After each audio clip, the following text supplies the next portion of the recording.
Hello my beautiful hammerheads and welcome back to another Black Library review. This time it's Belisarius Cawl, The Great Work by Guy Haley. And just before I really begin this might be again a bias review. So I really have to think about my scoring at the end. But Belisarius Cawl is one of my favorite characters ever, period. And this is one of my arguably most favorite novels in the 40k sphere ever. So I don't count anything 30k in this.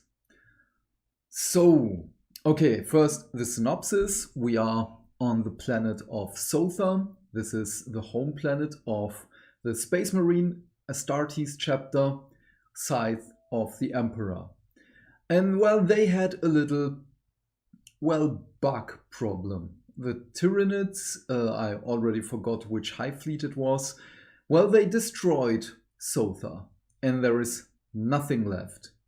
The only surviving original Scythe of the Emperor, so the firstborns, are 28 brothers and the chapter master.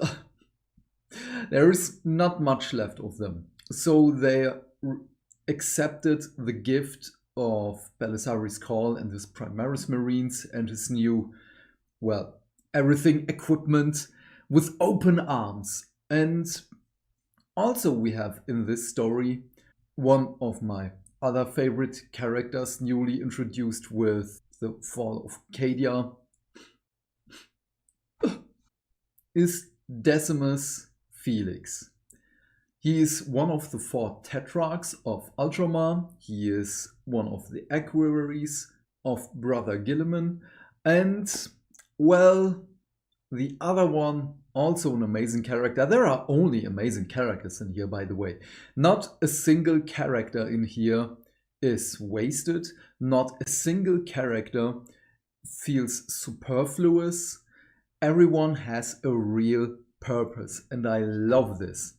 The other characters worth mentioning in here are Alpha Primus.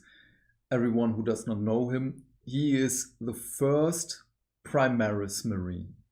He is the one how every Primaris Marine should have been, because he is still taller, stronger, he's a psyker. Most importantly about him, he is an incredibly strong psyker. And the other one is Quo 87. I will talk about Quo 87 a little bit later in this video. So, okay, there we are on this planet. There is Mount Pharos.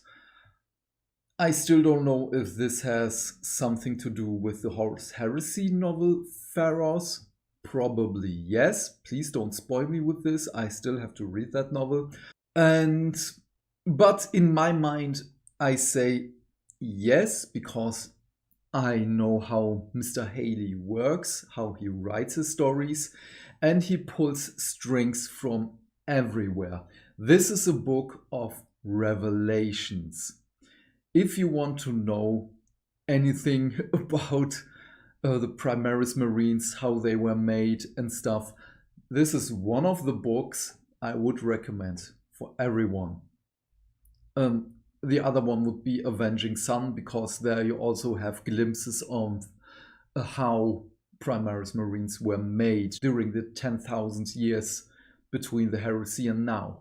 Then we have how Belisarius Cawl was from that tiny small little 10-year-old boy. Well, not really, but it's a spoiler talk for the ending in this video. How he became an adept, how he became a magos, and so on. Very fascinating. But yes, so the quest is, first of all, Decimus should accompany Belisarius Cawl on this mission, because he has to make a report. Cawl is not one to give regular reports to Brother Guilliman, as he should. And there are also other things with the Cawl Inferior, the communication machine, which Brother Gilliman has. And one of the things the Cawl Inferior does is ask Brother Gilliman to, well, promote Belisarius Cawl to Fabricator General en masse, which is a thing he can't do, he should not do. And Decimus is just like, hey, why are you asking our Primarch to do this? I don't understand, he doesn't understand. And Cawl is just like, mid-walk, stops, pauses, turns around. What did you say? Yeah, with your Cawl Inferior thingy, just asks him on a regular basis to make you Fabricator General.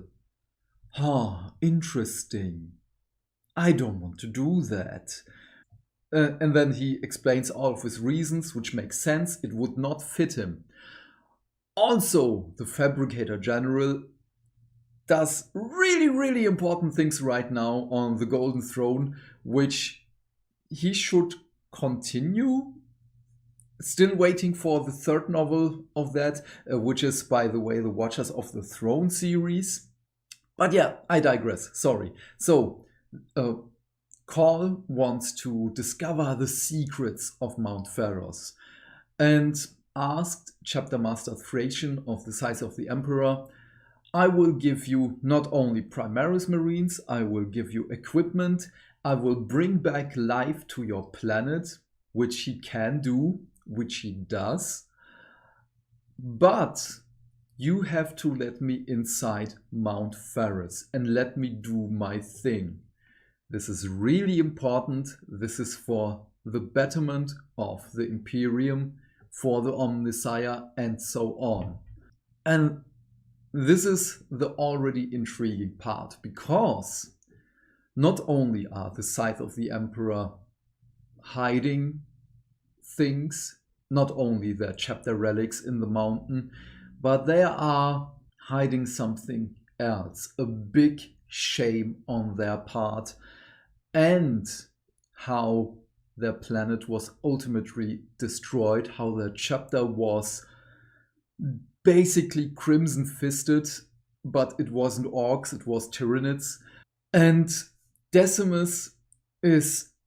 we are basically Decimus Felix in here, because we get the quest, do the thing, help Cawl, help the Scythe of the Emperor, write a report, send it to me.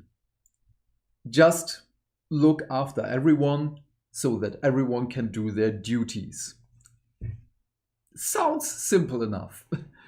The simple things, well, there are no simple things in here, because, as I've said, everyone is hiding something. Cawl already knows what is inside Mount Pharos. Chapter Master Thracian hides things on purpose, even though there are things in plain sight, but the trust Decimus has in his brother Astartes is so deeply rooted into him. This is probably one of the psycho-indoctrinated things. And also, again, Cawl knows the secret because he's looking at things and he is not tainted with the psycho-indoctrination to trust his brothers without blinking. So on their way to Mount Pharos, the defense batteries are active, and even the codes of Chapter Master Thracian are not working, so they have to land a little bit on the outskirts of the defense batteries and walk there. On their way, well, up the mountain to the entrance, there are Predator tanks and every firstborn equipment you can imagine, and they're just pushing things down the mountain because they're in the way, they don't have the time, they are pressed for time, and there are reasons for it. And Decimus is thinking, why are they doing this? I know that Cawl is giving them equipment, he's giving them repulsor tanks, hellblasters, and so on. They are getting so much stuff, but these are relics of the chapter and they are discarding it. All the while, you learn that the last surviving firstborn scythes are not trying to survive this. This is a little spoiler in here, because I want to intrigue you with this. They are on this quest to die so that their brother Primaris Marines are going in there with a clean slate, that they are having a blank white paper in the eyes of the Imperium. Very interesting, very fascinating. I loved every part of this, and it made me sad because Thracian is a great character, and I was so sad to learn about all of this. But yeah, all the while, of course, there are still gene stealers on the planet. The fight scenes are really short, which I love.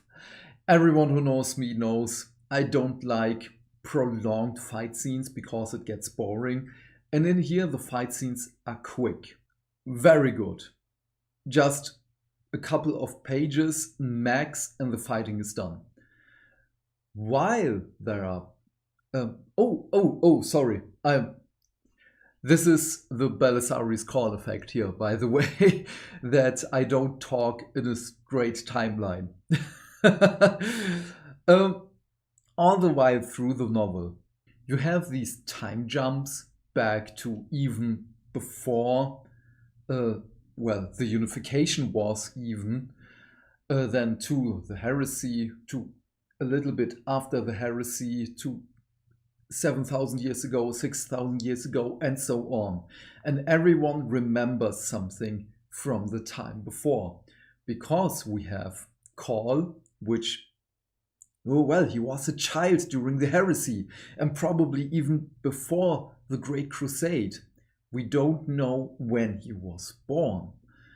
And as I've said, we get to see him all the way through his rather stellar career. But he's not the only one.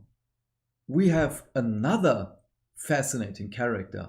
He even starts the story that he, hunts down a species to extinction, which was already illegal, by the way, because he's afraid of dying, and something in the blood of that species reacts with humans, so they get young again, so rejuvenation 1.0, or the alpha version of rejuve treatment.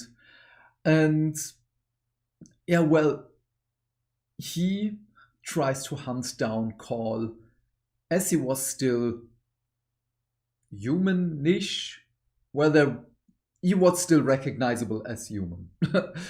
And so we have his story on how he tries to achieve this, why he's trying to do this, because Cawl had his teacher, the one who made him a Magos, had something very important, which I will also talk about in the spoiler thing. But everyone who knows Cawl, he's not really Cawl. Cawl has plethora of hard drives with, let's just say, personalities, which were probably earlier iterations of him, and he just forgot that he was that person, or they are really complete different persons. We don't know. Which is rather horrifying. But yeah. And so he's trying to get to Cawl for that reason. Then we have in there Friedrich, so Cawl's best friend back then. Friedrich is a great character. He is the Samwise Gamgee to Belisarius Cawl, which is lovely. He's so innocent. I loved every part of Friedrich. And he's...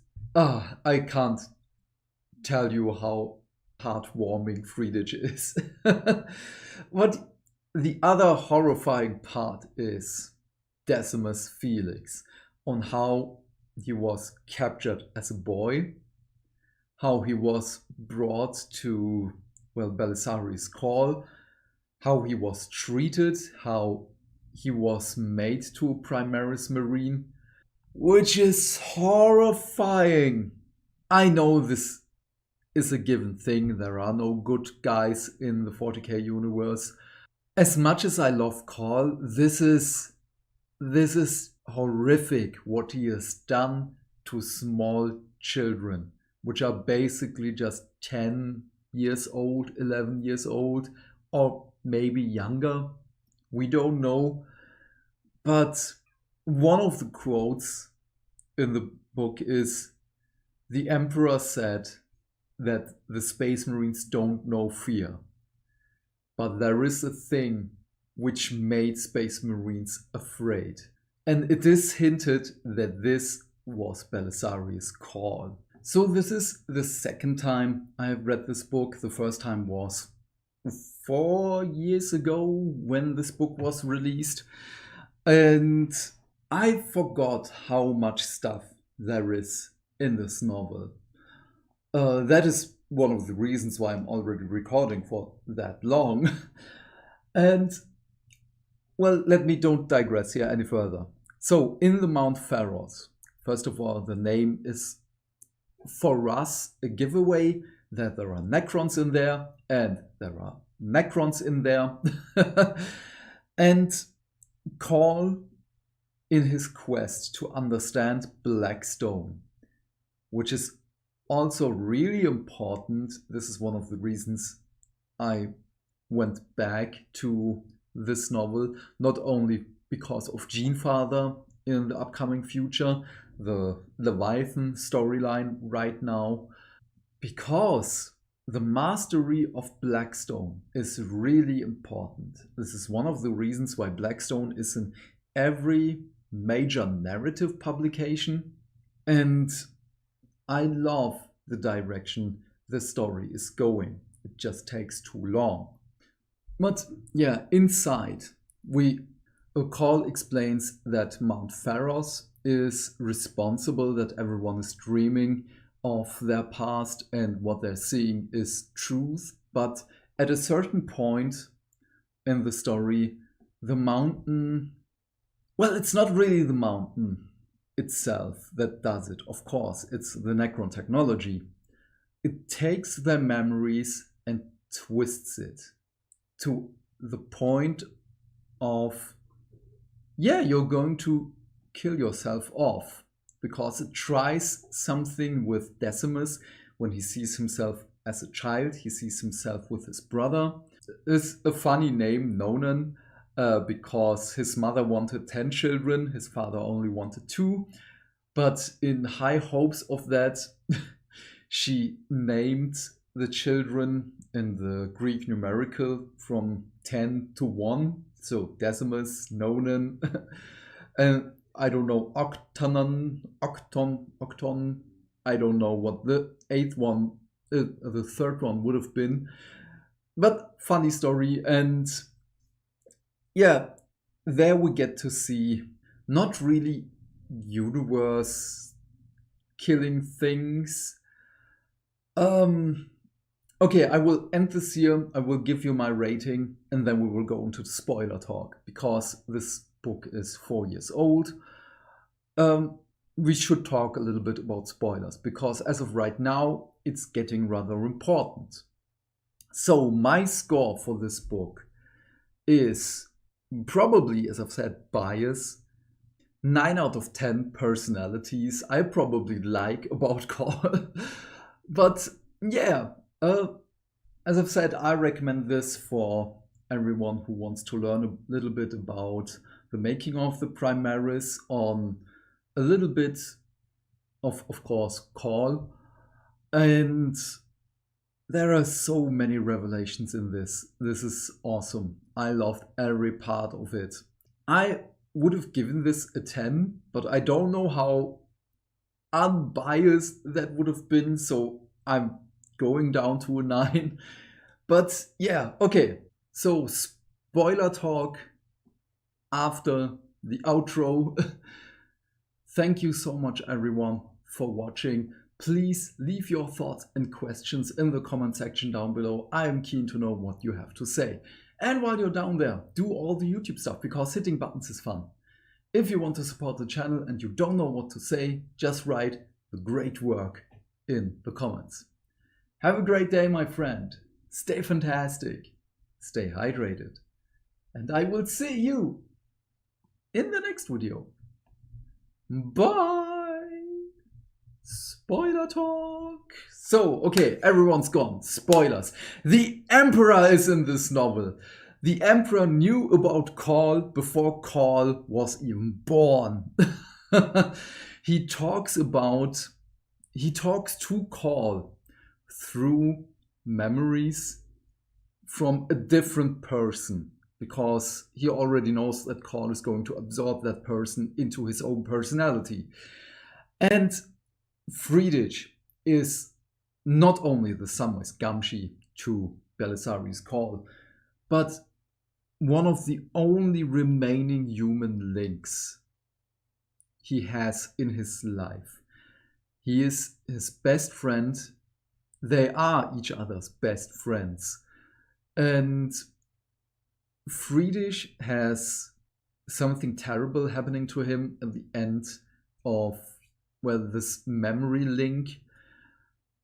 And, well, over the course of the story, I believe the half-ish in this story, you get to know that Quo 87 is Friedrich. And the more we read, we get to know that even that is not really Friedrich, it's basically just a clone with the memories of Friedrich and a little bit alterated. Which is so sad, because every time Cawl gets thrown into his own memories and relives his past, he comes back and Cawl calls his assistant Friedrich, and Quo is always like, I am not Friedrich. And Belisarius is only, I know you're not. And this is so sad. Oh no. He just misses his best friend who's been dead for 10,000 years. And this is the 87th clone of his best friend. This broke my heart a little bit. The other grand revelation in this is there are 8 Catan, because in their adventure, in their quest to go into Mount Pharos, they see 8 sarcophagi and 8 statues of, well, vast beings, which we learn are the Catan of the Necrons. And one of the biggest shards is in Mount Pharos. And Belisarius Cawl frees this shard. I'm not going to tell you how he deals with this, just that this is going to be a part in the future of 40k. Yes, the White Dragon is back. This is not the White Dragon. This is someone else. Oh, and by the way, the Emperor already says to Cawl, yeah, you are going to betray me. Well, you're going to think that you're going to betray me, but in reality you're not. So just do your thing. So the Emperor himself gives him the permission to do everything he wants, because he already knows that Cawl tries his best for the Imperium of Man. And then we have the Scythe of the Emperor storyline, which is also tragic, because the sin they are trying to hide is they were part of the Genestealer cults. Well, not the Space Marines themselves, it was the human crew, and this was a plan over decades, centuries. And this is also so tragic when you see there are signs everywhere. Decimus is even asking, okay, you should have been able to defend this position for far longer. What happened? And Thracian is always eluding the questions, is eluding with his answers. And Belisarius is, think, boy, think. I made you by far more intelligent than a regular human being. You have to be able to see this. Think. I made you able to think. And how this whole father-son dynamic between Decimus and Belisarius is lovely. I understand this. It kinda has the feeling of this was the father-son relationship between Mr. Haley and his father. If not, I'm sorry. If yes, I'm sorry. This just had the feeling of this. But yeah, we have the gene stealer cults in the sight of the emperor. They find the patriarch for, well, the source of the corruption. We have an awakened Catan, which is terrifying. We have Belisarius Cawl on his quest to find more equivalents to Mount Pharos, which he already says this is not the first one. This is the biggest he found because it's just a relay net. It's basically a star map, a communication array. And we have the story of how he became. And there are so many amazing storylines. Just read the book. I recommend it to everyone. Even if you don't like Belisarius Cawl, there are enough things in this novel for which you can hate him. If this is your valid opinion, you don't have to like him. You will like Quo, you will like Decimus and Thracian. Read it. This is everything I can say. This is one of the reasons I would have given this book a 10 out of 10. That's it. But yeah, again, thank you so much. I know this is a very long video. You are the best. Stay excellent.